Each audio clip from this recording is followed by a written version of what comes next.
Ladies and gentlemen, boys and girls, I'm the Gnarly Gnome. This is Cincy Brewcast. It's the voice of Cincy Craft. We're back, and this is a good episode. I have been watching this project come along for a while now. I've been watching these guys and gals grow and kind of also come along for quite a while now. They've had a really interesting path through all of this, having started. Like 2 months before the pandemic hit? Yeah. January 2020. It's a great time to start a brewery.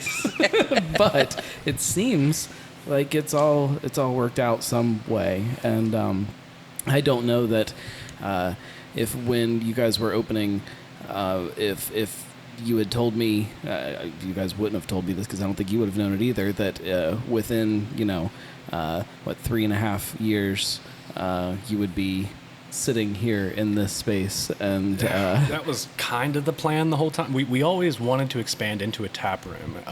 We didn't expect it to happen within the first 4 months because of all of our customers getting shut down. We wanted to use the distribution market to kind of get our name out there first, because we were in a little yellow house, and then the goal was always to branch out and expand and have a tap room. So that's what this is. So before we get too far into this, if you guys didn't read the thing that you click on to play the podcast, New Ales up in Middletown. I guess technically Fig Leaf is also Middletown. I consider them Monroe.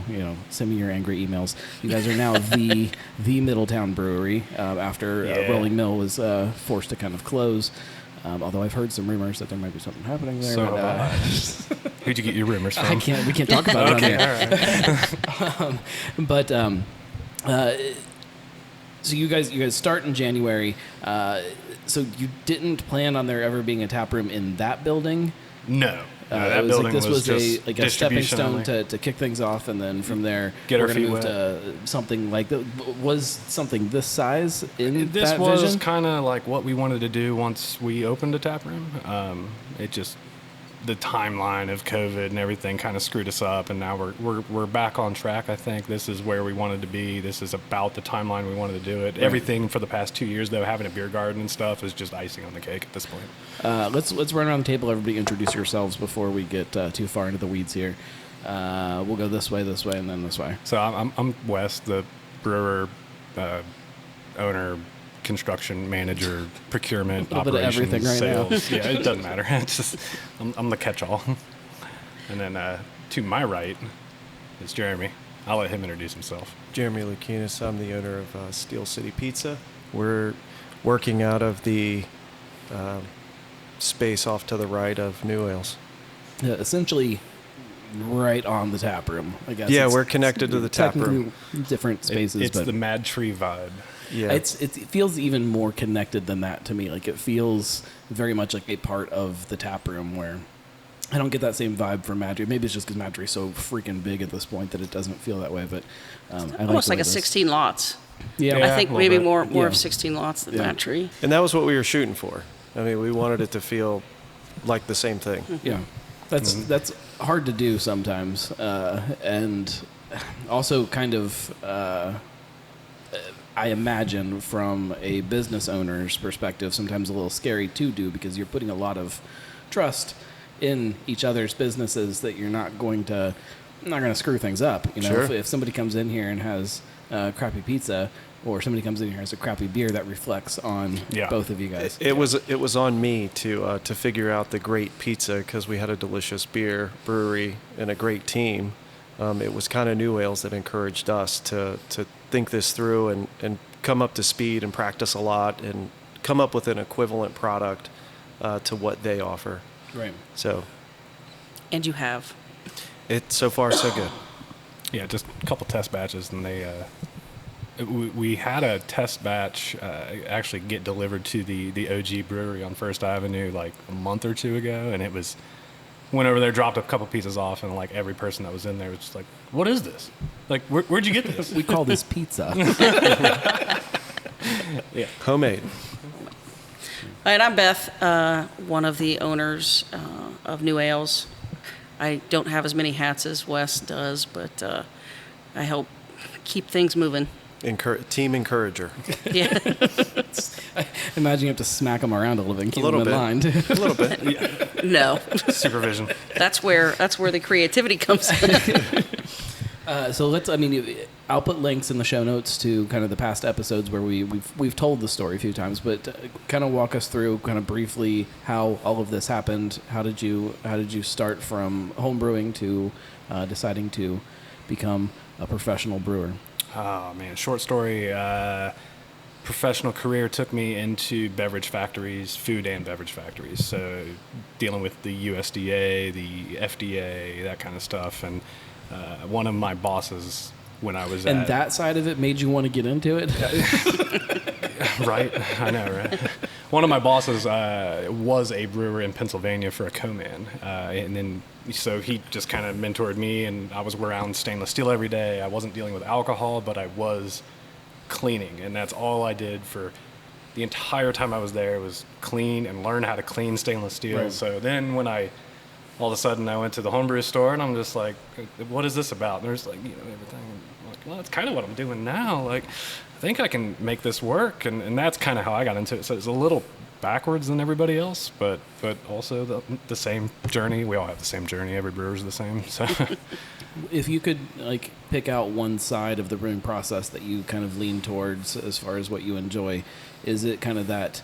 I've heard people call themselves yeast farmers and things like that, where they're just, the idea is to just create this, to make this stuff that then you give to yeast and you let yeast work its magic. And there's the tinkerers that just like building stuff and they're always, absolutely. My canner hasn't made it over here yet from First Avenue, but I'd love to show it to you. It's homemade. It has a Raspberry Pi powering it. It's ran 20 lines of Python, and I'm canning with it. All automated.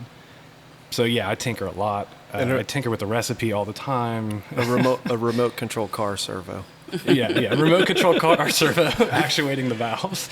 I think that's one of the things that I love about nano breweries, because this is a nano brewery for anybody that doesn't already kind of know all of it. It's one tiny, whole barrel. One barrel system. It is about as small as you'll see locally. I think it's us and Fib. Mash Cult, technically. I think they're back up and running now, and that's like a homebrew setup. But it is like this kind of fun, and I'm sure it's more fun for me as a drinker than the person that has to be doing it. But the scrappiness of it, this like, hey, let's make this work and figure out a way to do things. Yeah, there's a lot of we'll problems. Figure it out, and I feel like not that doesn't happen in the bigger kind of scale breweries, but it does in a very different way.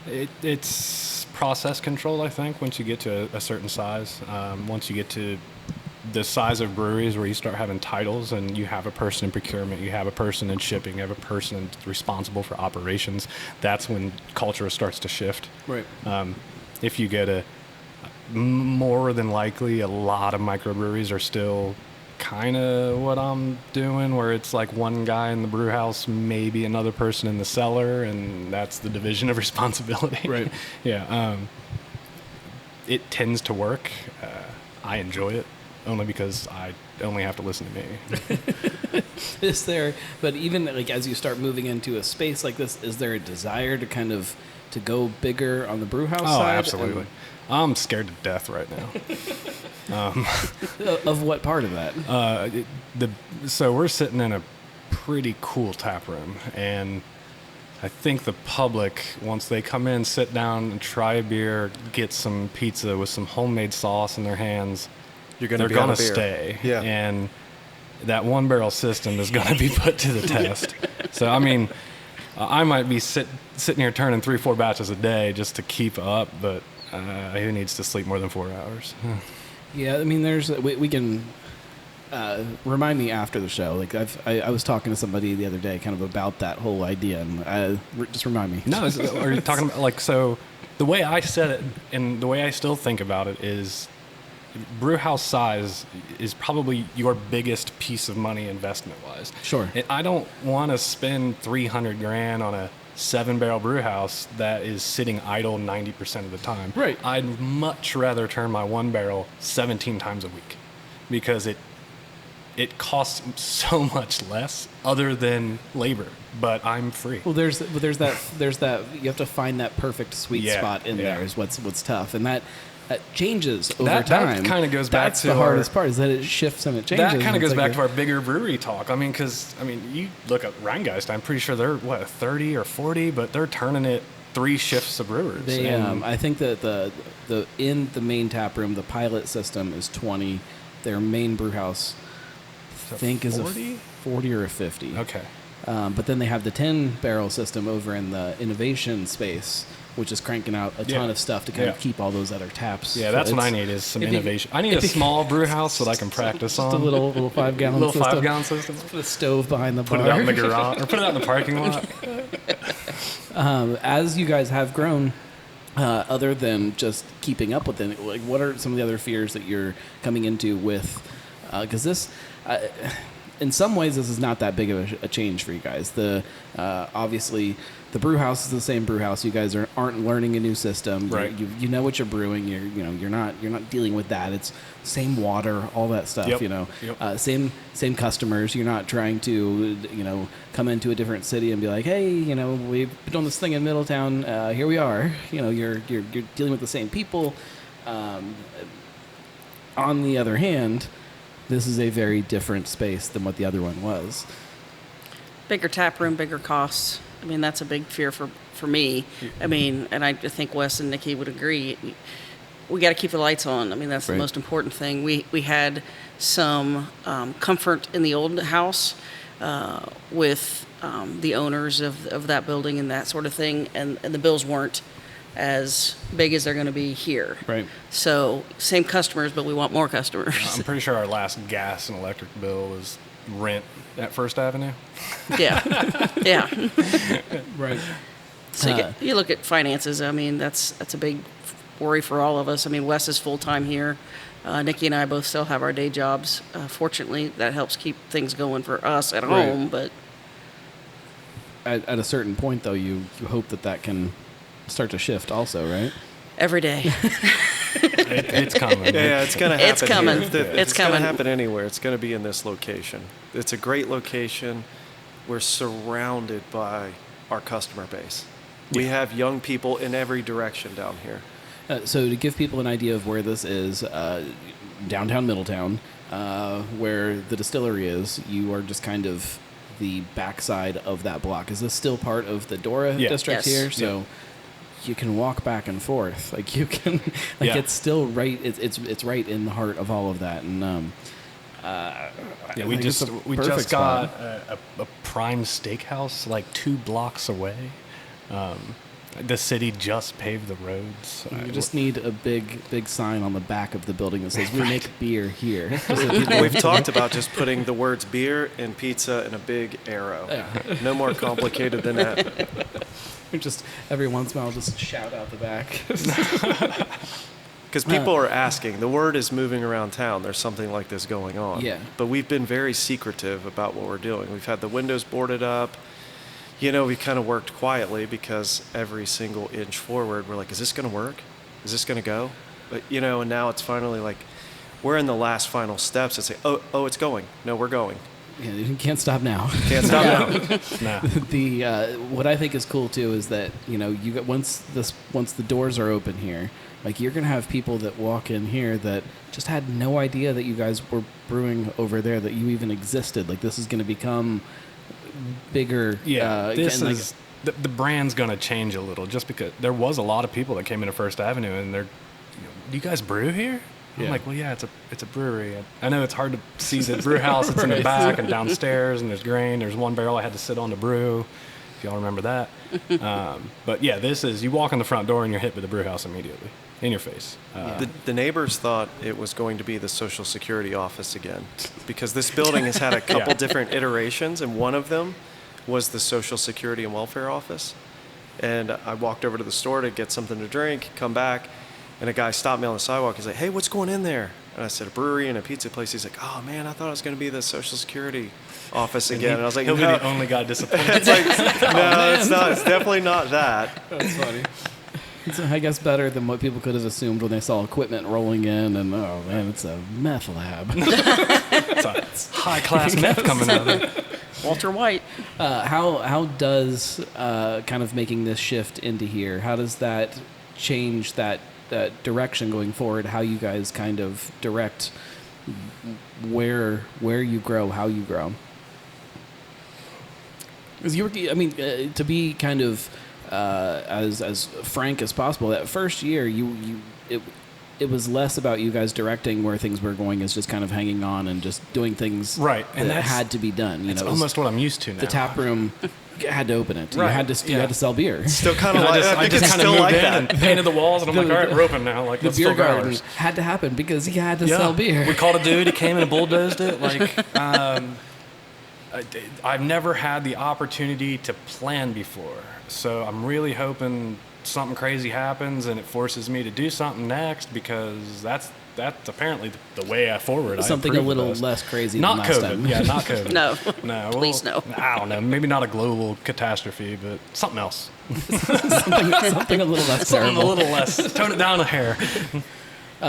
So because of the growth and the size here, does that mean we don't have to worry about you guys kind of shutting down in the winter anymore and things like Correct. that? That is the biggest probably improvement of us coming here versus the older location. Is this is going to allow us to be open and have consistent hours year round.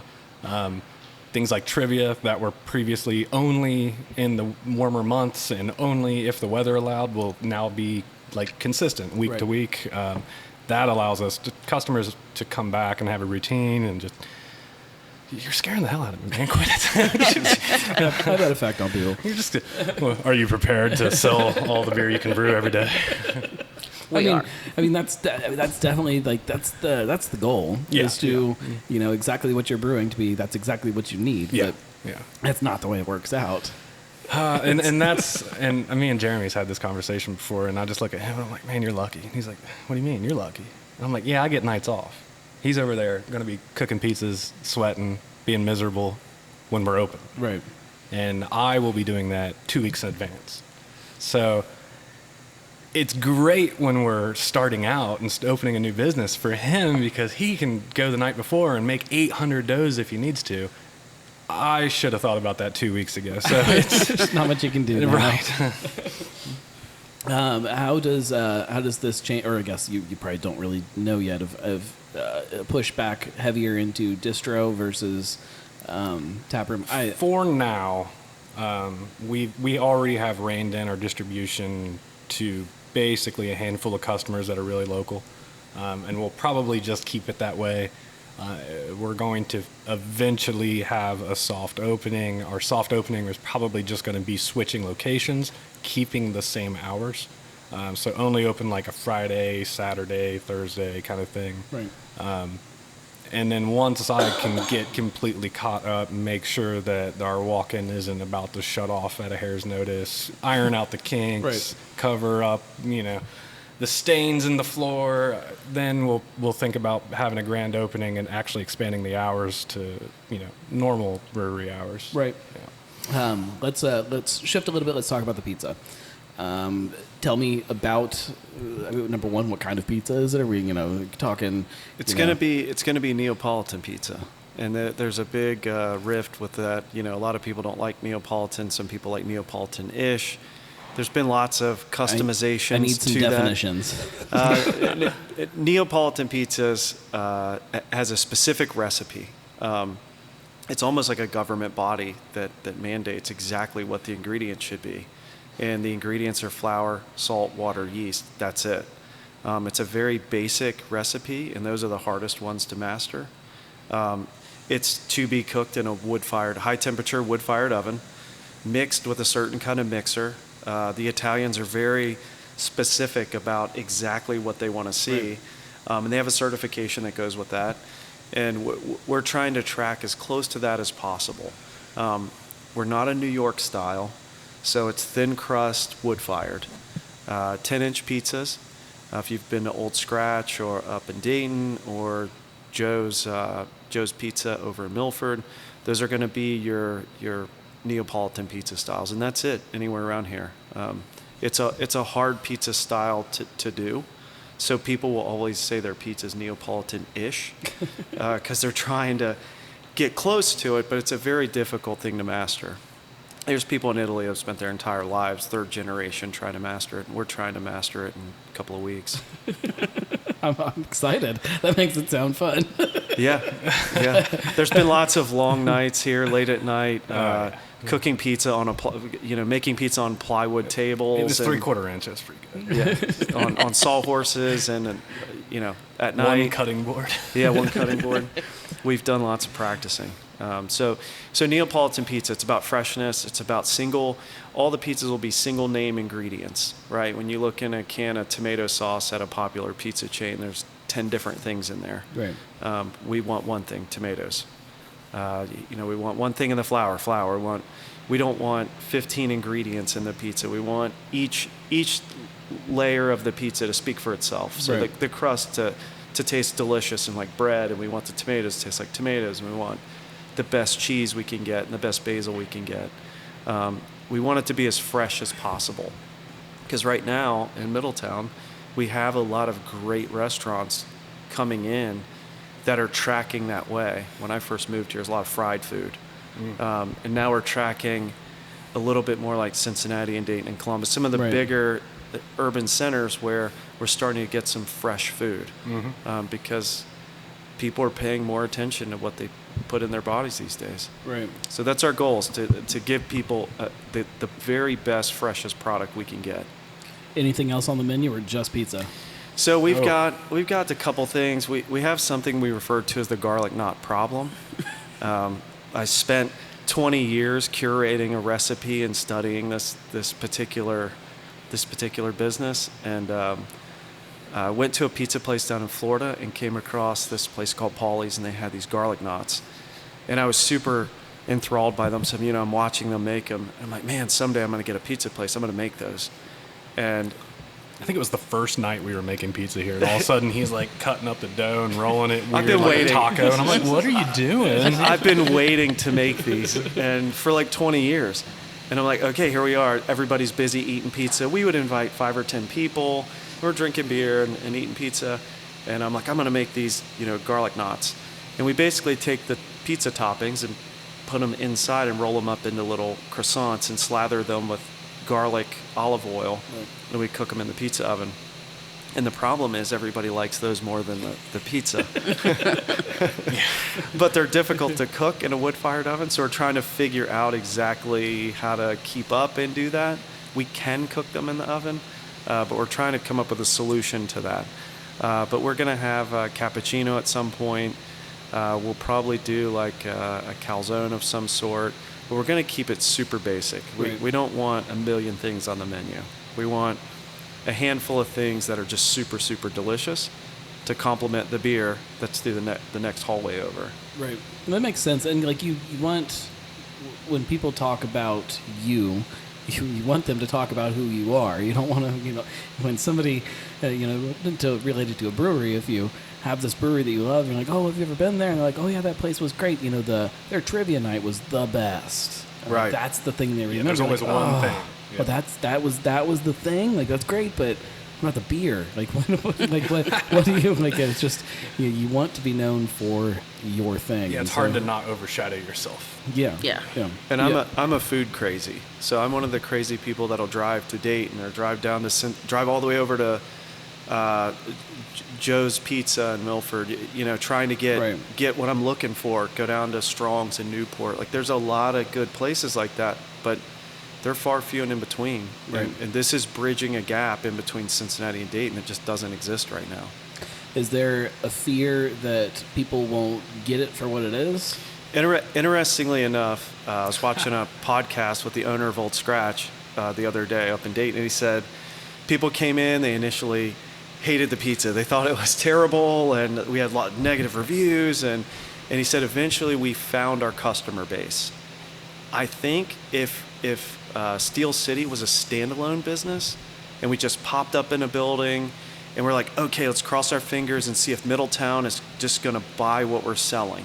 Right. They could come in and say, this is terrible. This isn't a 20-inch pizza. It doesn't have 5 pounds of cheese on it. It's not. Doesn't have bacon. It would be a tough sell in Middletown. Right. So like, what we're doing, and that's why this kind of came together, because when the New Ales team had said, hey, maybe we should do this, I was like, you know what? If you guys will invite me in, then I for sure will do it, because the customer base I'm shooting for are already the people coming here. So I'm not worried about the people who are already coming here that are going to like it. I think it's going to do great. I think between the two, delicious beer and delicious pizza, I have no fear of people liking it. Yeah, I think once you get somebody to sit down and actually approach it from an open perspective, like that's the hard part's been done. And when people come into a craft brewery, they're already coming in with some of that open-mindedness and wanting to try new things and wanting to. I mean, not that it's a new thing, you know. But it is. It's new. It's new in Middletown. I mean, when somebody says we're making the sauce every day, we're making the dough every day, we're going to start making our cheese every day. When you look at it like that, that's completely different than anyone else is doing. Papa John's has better ingredients, better pizza. Right. You sound like you live in Middletown. We do eat a lot of Papa John's in my house. I'm not going to lie. My kids like it. But, I mean, at the end of the day, it's still pizza. Like, I think that it's an easy sell to somebody that even that is like, oh, all we eat is Domino's. And, it's just still pizza. Yeah, it's craft pizza.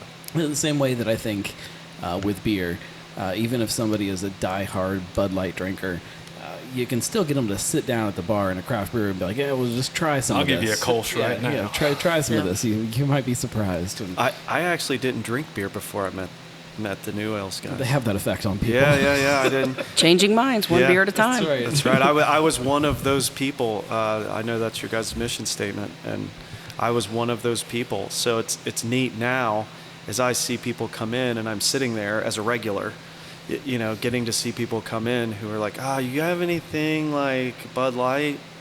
And Wes is like, I got this. I got a Kolsch. I got something lighter. And then people try and like, this is delicious. And that's the underlying word is delicious. Well, I think what's fun for me about that conversation when it happens is like once people are now comfortable and like, okay, this isn't something that's scary and that I've got something that I like.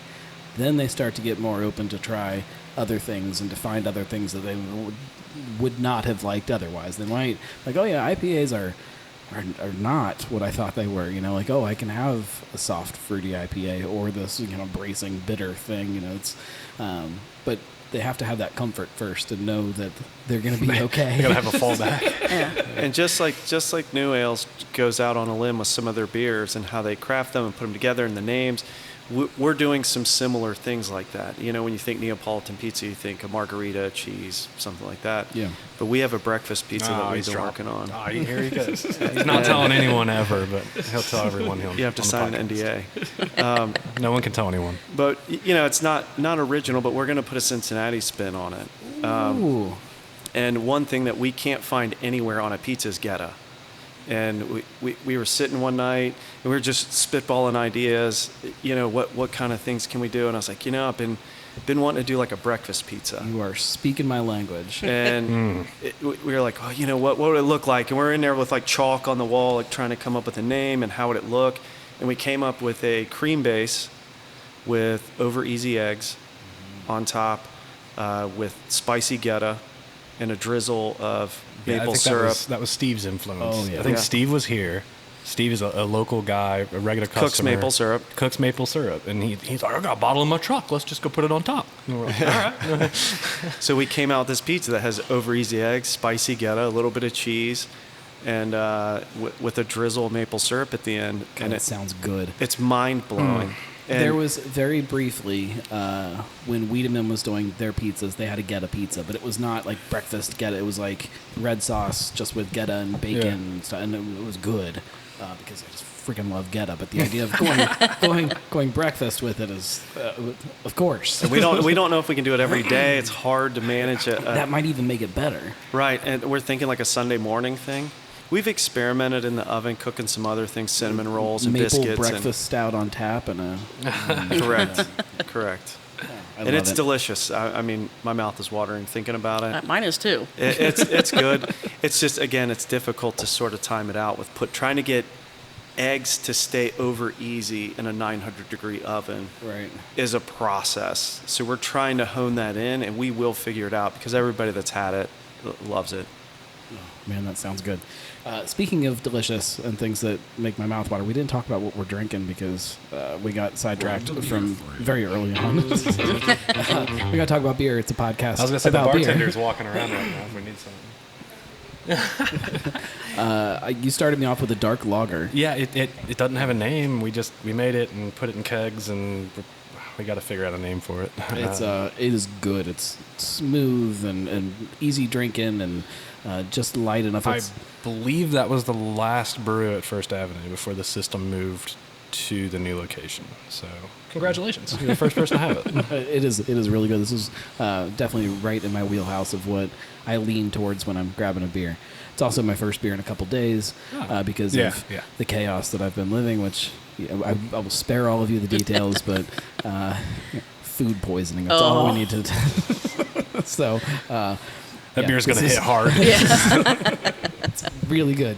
I'm probably slightly dehydrated. And Perfect. Beth, what are you drinking? The ever famous hop chowder. Yes.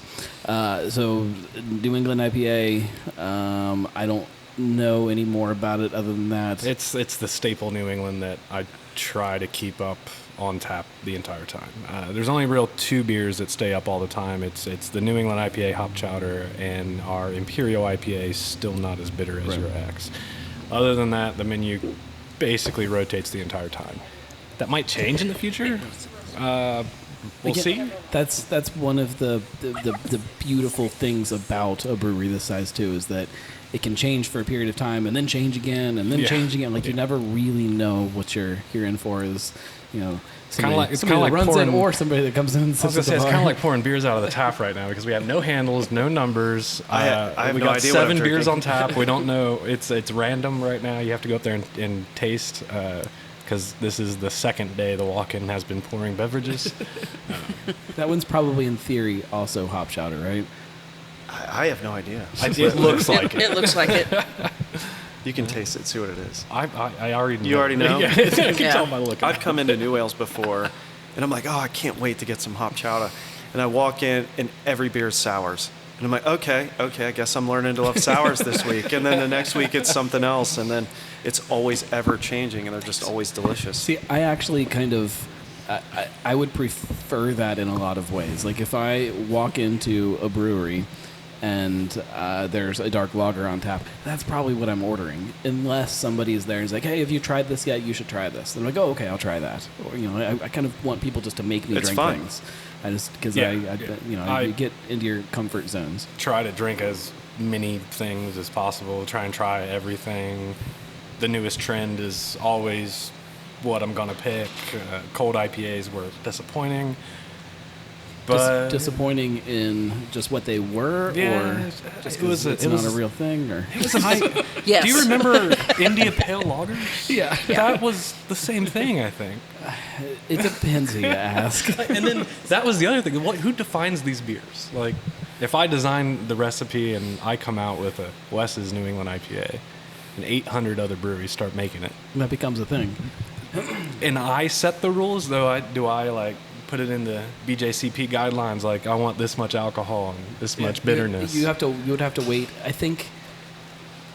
Man, that's interesting. Because I think that those at some point, those other 800 breweries will start to the style will design itself. It'll evolve a little bit, and then eventually, by the time the BJCP is like, okay, it's an actual thing. There's been some kind of normalcy that's settled, because cold IPA is not a BJCP recognized style. Well, hell, the New England IPA is fresh as far as like a lot of competitions go. Yeah. I mean, it's Urban Artifact made the fruit tart. I mean, it's Yeah, they did. You can make your own styles if you want to. Try a little taste of that. What is this one? That is Smack My Berries and Call Me Cobbler sour. Smack my berries and call me cobbler? Yep. Tell me if you don't taste a berry cobbler in there. Oh my God, that's good. Oh, that little cinnamon thing. Oh, that's great. That's like a. There aren't a lot of sours that to me are like cooler weather beers. Like that would be perfect in like one of those cooler days where you can still sit out on the porch, but you got to put a hoodie on, kind of thing. Oh yeah, that's a campfire sour. Yeah. Oh, that's fantastic. I like that a lot. Not super tart. Wouldn't turn somebody off that was like, no. I don't like sours. Yeah. I think that's one that kind of would ease somebody into it really nice. Very. I don't like sours, but Nah, he's drank a couple. Wes has talked me into drinking a couple. We're working on it. Yeah. It's gonna smack your berries around a little bit. Yeah.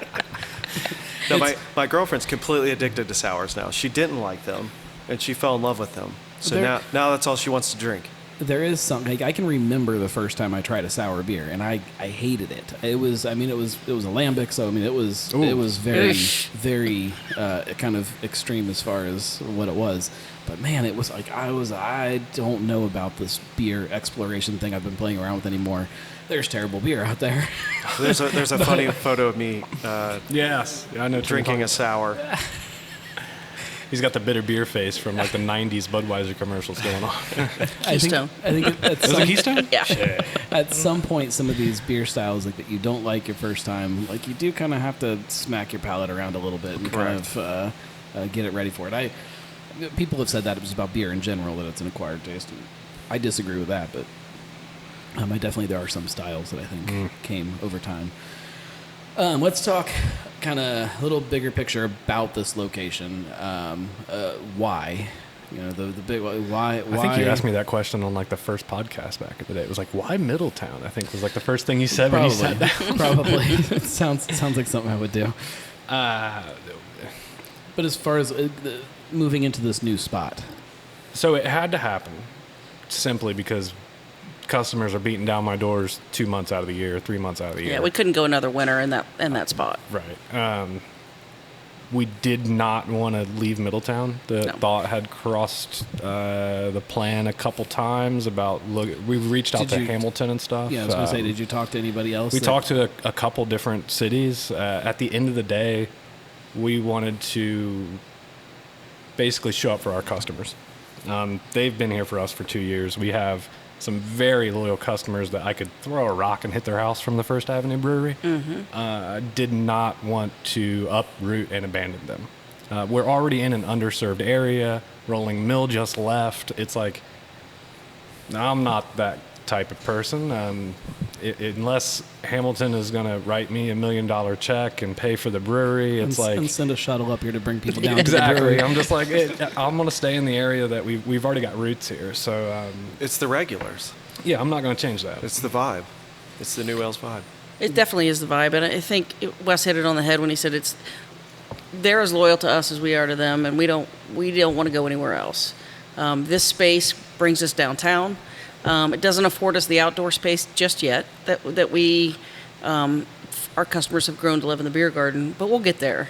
But they're going to get the vibe inside that they didn't get to have in the old space. Yeah, the Little Yell House is awesome. It's a great place to come into. It's a very unique space, but I'll tell everyone now, if you haven't experienced that brewery and you like sitting outdoors, you should probably do it within the next 3 to 4 weeks. It is one of my favorite beer gardens in the city, and that says a lot when you've got places around you like Fibonacci and 50 West, and you've got the rooftop at Rheingeist. I mean, there's some incredible places that sit outside and have a beer, and New Wales is right up there for me, so thank you. That hopefully means something. And we plan to recreate that here, both inside and outside. We have plans to look at the front of the building and kind of taking a portion of the area between the building and the road and turning it into a beer garden, doing something. So the thought's not completely out. What we tried to do, and I hope we succeeded, was bring the outside in for the tap room. It's not as green in here as it probably will be in the next couple of days. We have a I'm pretty sure we measured it, a shitload of plants coming in here. I think that's about right. Yeah, and they're all in my mother-in-law's house right now. She loves them. But a ton of plants, succulents everywhere. We got a couple things hanging on the walls right now that plants are going to go in. We got plants to go by the archway windows in the front. The brew house is going to have plants around it. So there's a lot of outdoor character. I'm really excited to see how it comes into the space and actuates it. So it's going to be fun to have this area, but yet we're losing the gigantic 40 square, 40 by 40 beer garden we had going on. It becomes its own thing though. And I think that's important. You can't recreate something as you move into a new space. You have to try to let it develop its own personality and its own soul. That, the original spot didn't become the way it was because you guys sat there when you moved in there, all right, here's what it's going to be. We're going to have this beer garden and this tap room, and it's going to have this really cool, charm. And I was just, oh shit, we got to put a tap room in here. Hey, do you know Freddie? He has a bulldozer. He'll come to your backyard and take care of you for $400. That's how things are supposed to happen. And I think that when some breweries move into a second location or expand in other locations, I think that sometimes they hit this wall where they're trying to just copy and paste things, and it doesn't always translate the same way. And I'm not going to name the brewery, but they don't exist anymore. There was one that expanded and moved into a new location, and it totally lost its charm. I already know what you're talking about. Well, and it just became not a place that anybody wanted to visit. Unfortunately, the beers lost their flavor, so to speak, because the charm wasn't there anymore, and I think that it was part of their demise. Yeah, that was a big part of it, I think. Yeah. How do you, on the same side though, you want the soul of what it was to kind of remain. How do you take that and bring that with it? We did it on little customers. It's the customers. Yeah, yep. Yeah, you're right. But I was gonna say we did it in little pieces. Sure. Because right now I'm staring at this wooden wall behind us, and the most talked thing about at First Avenue when you walked into that brewery, besides it being a house, was everyone looked down and just went, man, these floors are really cool. Yep. Because we traded a dude 2 cases of beer to give us all the ends and pieces for every hardwood floor job he did. And we used that hardwood floor, just linked it all together. It was 2-inch, there's 3-inch. We went up around the windows and used it as molding. And that place had such a cool atmosphere because of that. It's one of those things where it kind of born out of necessity. Right. We wanted to recreate it at this tap room, and that's kind of how this wood wall got talked about and inspired. We wanted something with different types of wood, kind of interlaced, random, looks like it was thrown up there. Obviously, we couldn't do the floors because I wasn't about to cover up concrete. But that wall was kind of the cherry on top to our wooden floors at First Avenue. I like to think we brought that atmosphere and over to this location in little bits and pieces like that. Of it, yeah. Problem is, I'm going to be the guy that probably knows more about it than anyone else. Hopefully, it's one of those things that just kind of sits in the back of your head. You don't think about people love Sometimes it. you can't point out and identify the things like, oh, it feels like new right. ales, Even though that it's different and it's bigger and it's better, it still feels comfortable. You don't have to worry about the weather. Right. I still have to drive all the way up to Middletown to get here, so I have to worry about it a little bit. It's worth it. It is worth it. And now you'll have pizza. Yeah, we have a parking lot. We have pizza. There's a big parking lot now. There's a huge parking lot. And the city, just because they love us so much, they put in some very large lights in that parking lot. The downtown area has just done a complete, probably 180 from when you showed up 2 years ago to that original parking lot. You were driving through potholes that were bigger than your car tire. There were no trash cans anywhere on the street. There was probably trash blowing around, and now you've come down here today. We have nice plants on both sides of Central Avenue, all the way up to the train tracks. The Dora area is now well defined. People are going in and out of local businesses. It's a complete 180 from what we've done. It's a completely different place. A lot of lighting in the downtown area now. All of a sudden now you got people walking around downtown at 8 o'clock. Yeah. I feel like every time I come to Middletown, it's just getting better and better and better. And it's kind of always been that way for me, though. It's just like that that graph, that slope just is getting more and more intense and more noticeable each time I'm here of the changes. We have, at this point in Middletown's history, we have the best leadership that we've had in a while. Our city manager is different, our law department's different, our economic development department's different, the council's different. We have a lot of very smart people on our city council right now. And they came in and sort of cleaned up. And you can see within a year, 2 years, 3 years back just how different Middletown is looking. When people underestimate what's going on here. I mean, you drive down through our downtown right now, it's unbelievable. I doubt anybody has the look and feel of what we have right now because we got the brand new 2023 downtown. Right. And it's going great. I mean, you couldn't ask for a better location for doing what we're doing and a better time.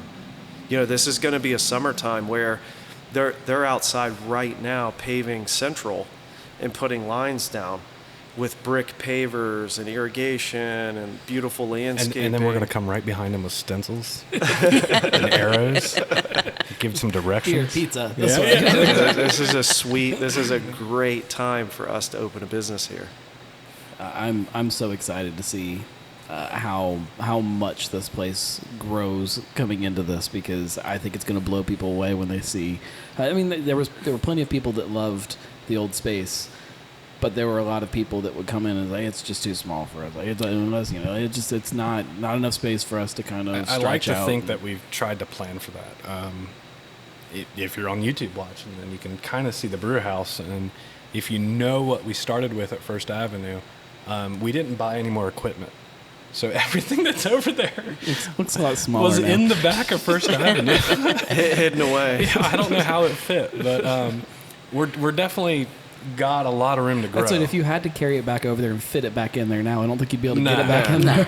No, we're not moving it. No, it's staying where it is. But we measured the ceiling heights and everything. We're sitting there and I'm like, I can squeeze a 12-barrel fermenter in here. All right, well, all I got to do is upgrade the electric a little bit, and I can get a nice, 4-barrel, 5-barrel system in here. And it's not going to stress the raw materials out of control. Right. This building, we're only taking a tiny portion of it. There's a lot of room still to grow in this building. The landlord's not using portions of it that we might be able to just scoop up from him if he wants to let it go for large amounts of money. The landlord is super supportive. I mean, he comes in here absolutely. and he freaking loves what we're doing. He loves the idea. He's a guy that loves Middletown. And it's got to be more fun to have this than the Social Security office. Yeah. And before we got in here, luckily there was a lot of framework already here. We had a lot of plumbing, a lot of electric. It turns out the Social Security office, being a government building, just has everything we needed. They had electricians, just like door-to-door salesmen, but the amount of conduit and just electric in this building, they had so many wires just hanging down from the ceiling when we walked in, and I'm like, what in the world? But it made electric basically plug and done. Plug and play. Yeah, it's like, oh, you want a light? Well, there's a box right there. Just plug it in. Okay, done. With that said, though, we have a ton of plans to move forward. Right now, it's about getting open. It's about getting 12 beers on tap and trying to sustain it. As soon as that's achieved, then it's bigger brew house, which means upgrading the electric, and then it means pulling permits and getting some electricians in here to do some actual 3-phase work instead of me just plugging in outlets. I'm not that great. So, well, I mean, talking about getting open, you mentioned that if people want to experience a tap room, that there's only a few more weeks for them to kind of do that. If that. It might be next weekend. It might be tomorrow. It might be tomorrow. Tomorrow is the city inspection, and also the Ohio Department of This show doesn't Liquor post Control. until Monday, so. Okay, well. So Thursday the 11th. So by the time this comes out, we could might be open. have a permit. Well, if it goes up on Monday, then it could be you're your done. last weekend. Maybe you're too late. I don't know yet. Yeah, you actually might be too late. We'll see how it goes. I know that we have events scheduled here that are close enough to make me extremely nervous. That's always the case, though. Middletown has this. They put on this event called Wine, Women, and Chocolate. That one. Yeah. And what they do is they basically shut down downtown, and you have wine stops and chocolate stops, and they bring in, I think, over 1,000 people. I know they sell tickets. A they lot got of billboards. inebriated women walking around. It's a lot of people, and it's mostly people from out of town. It's a lot of people from Liberty Township, Mason, Dayton, the suburbs, come into a city, and when they show up, all the buildings downtown are full of people. It's really a packed event, and we're all trying to be ready to go for that. That's our first event. And that is... And we're a chocolate stop. So what's the date? Oh, we got 10 days until... We got it. I keep saying we just have to manifest. You believe it, it's going to happen. So The last time that was said on this show, though, was Dell over at 16 Lots telling us that they were going to be open in Newport on like March 3rd or something. So don't... don't jinx us. I had my time. I mean, I've been... This has been probably a year in the making.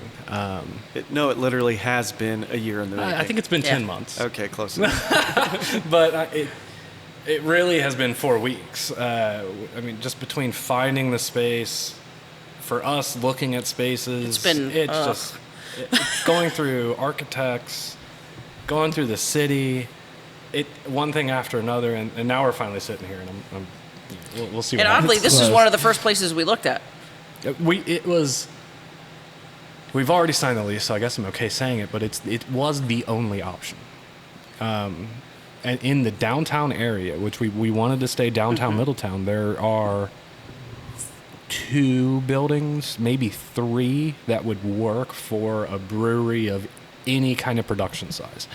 The other building was being Rolling Mill, and when I talked to him, Josh was still trucking away over there brewing beer, so the only other option was Richie's Pawn Shop, which we walked through, didn't have AC, and Richie wanted $1 billion for it, so... we got the old Social Security office that had a leaky roof. The landlord was cool, so he... Super supportive again. He put a brand new roof on the building. New air conditioners. Put in new air conditioners, and basically we moved in after that. So when you look back, a year ago, and you're like, where are you going to go in this city? It had to be here. Right. This was the only place. Well, if people want to get the latest on when they can come in here and have a beer, follow you guys on social media. I'm sure that I will put something out on the blog too and let everybody know. But you got to come up here and check this place out. It is something special in a city like Cincinnati to have this, because it is in the bigger craft beer picture, it's a thing that becomes fewer and further in between places that are this size that have kind of this personality still. So it is it's a treasure in the city, and I do mean that. Thank you. The beer's good, which you guys can get by with not great beer because of all of the charm and the personality. And the beer's good, so it bumps up even further. Our brewer does not do not okay beer. I mean, he is his biggest critic. Trust me, if we run out, I'll be mad at myself, and it's probably because I dumped a couple batches. I wasn't happy after the move, and I'm my own worst enemy. So. Absolutely. And there's something else That's that makes Middletown unique that a lot of people don't realize is our water. I mean, we're pulling from a glacial aquifer. Because I think it was Stone that was looking at... Yeah. Back in the day, it was like a couple years ago, they were looking at moving in right here, one of the nation's largest craft breweries. Our water's delicious. We have very high quality water. So to make pizza and to make beer, I'm shocked there's not breweries. I know. Everywhere. Well, there is Miller. Exactly. I mean, they're just pumping they're pumping 1 million gallons a day of this very water to sell Miller and Coors beer. Yeah. So I mean, there's other people, but just besides you and Rolling Mill, basically, and the new guy that will remain unnamed. We'll Guy? talk. We'll talk after the. I heard it was going to be a petting zoo. Yeah. Is there anything that you guys want people to know about either the pizza, the brewery, anything Middletown that you think that they don't know? Again, people, Middletown makes a lot of news. You see a lot of things like this happened or this happened, and it sells newspapers. So, unfortunately, Middletown gets a bad rap for a lot of different things, but people have to realize it's a very small city. That it's just over there and just right over there are the boundaries. And the people that live here are sometimes third, fourth generation. And it's a really neat community to come and visit. And again, you know, regardless of what New Ales looks like, there's going to be this group of people that are all from Middletown, great people who are just going to come here, and it's going to be the same, right? It's a different space, and if we go somewhere else, they'll all come and it'll be the same. The family remains the same. And Middletown is a very Mayberry-like place. It's still a place. It has a lot of Kentucky roots. Yeah. Mm-hmm. So when you're sick, your neighbor brings you groceries. When somebody has a death in the family, everybody pulls over on the side of the road. Like, it's still very old school, and it's a neat place, especially with all of our downtown being redone. We have wine bars. We have a new steakhouse. We have one of the best soul food restaurants Yeah. in existence. I'd love to see somebody find a better soul food restaurant than what we have. We have, Central Wine, one of the best wine bars around. We've got a prime steakhouse. We've got so many things. We've got New York pizza. We've got so many we have 2 great barbecue places. There's so much. Italian. There's Italian food at Bandanas. We have so much going on right now. Let's talk about cracked pot too. I don't want to. Oh, yeah, no, Cracked pot, absolutely. We could go on. Some of and the on best about, crepes you're going to get. Talk about crab. Yeah, talk about crab. We have so many neat things going on that you could put a pin in New Ales and draw a line within 200 yards. Yeah. And you could go to all those places that I just named. A distillery. And a distillery behind us. The list goes on. And you can walk there with a beer. That's right.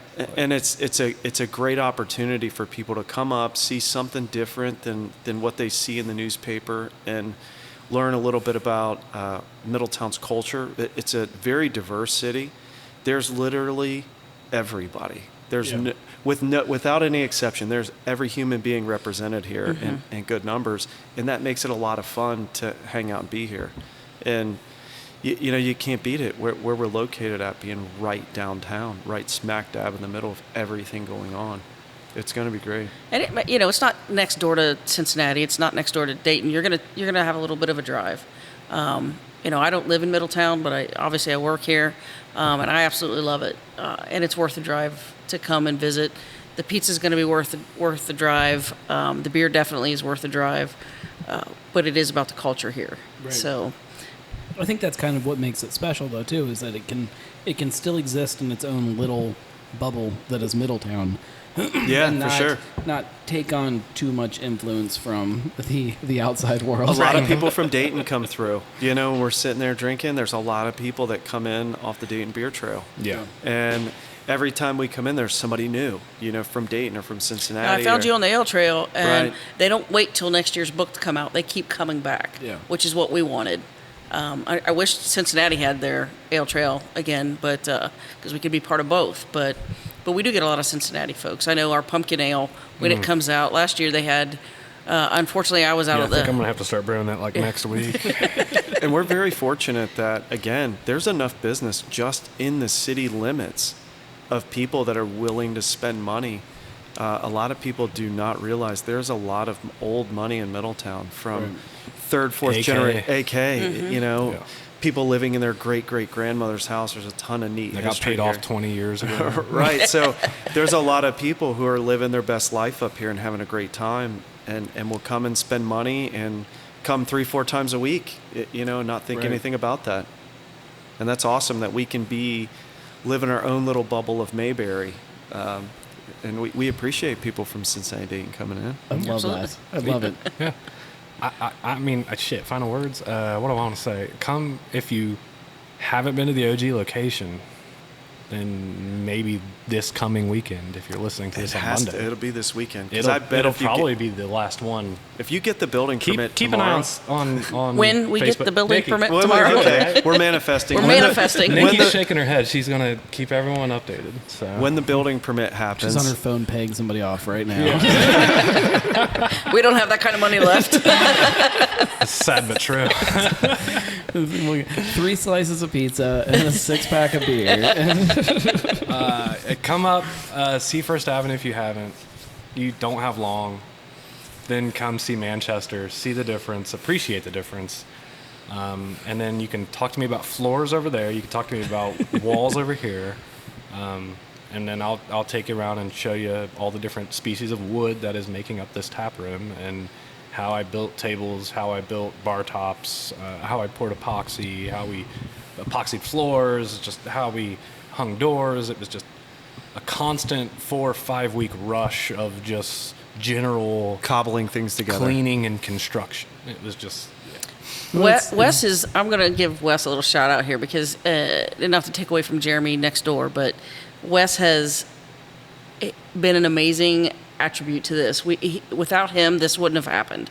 He's built everything, so he's not just a brewer. He's a machine. I say it all the now he's time. gonna get all full of That's himself. fine. No, I am the machine. Fortunately, he does not. But he's probably one of the smartest human beings I've ever encountered. So it's not just about the beer with him. This is a labor of love for him. I got her with my can filler. That's what did it. It was the can filler. It's the servos It was the servo man. yeah, and the Python. Your Python is sexy. I showed her my code. your Python is sexy. Gotta be some kind From of me, that's a There's a pun compliment. there, right?